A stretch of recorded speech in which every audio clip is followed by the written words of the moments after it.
Yue-Sai, many would consider you as a symbolic person of cultural exchanges between China and the US.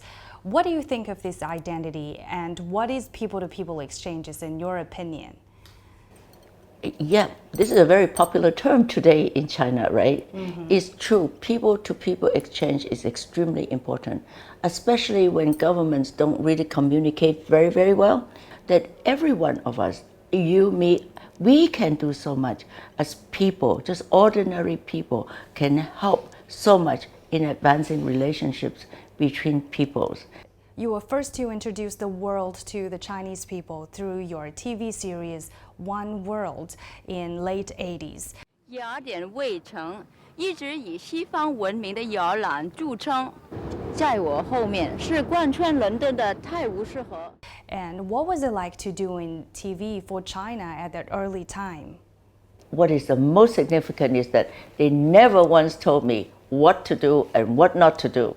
And you know, of the 104 segments that I did for them, only 2 little photographs and 2 little sections were they asking me to change it. So in other words, the desire to want to open was really strong there. I understand that you're preparing for a new documentary about China, and it's called Meet Me in China. And I know that you're still preparing for it, but then we want to know, like, who are the target audiences and what the story would be about.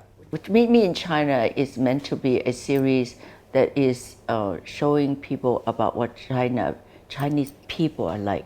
Nothing to do with the government and nothing to do, but the people. How do people today in China live and work and entertain, and all their dreams and their wishes and their challenges? At the end of the day, you know, people are the same all over the world.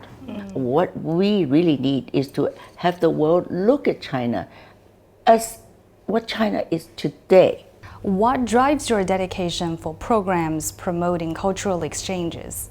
You know, there are a lot of people who don't like China. They say that they don't like China.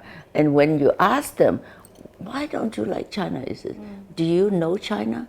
They normally say, I don't know China. And the only way I know China is through what I read and what I see on some media outside China.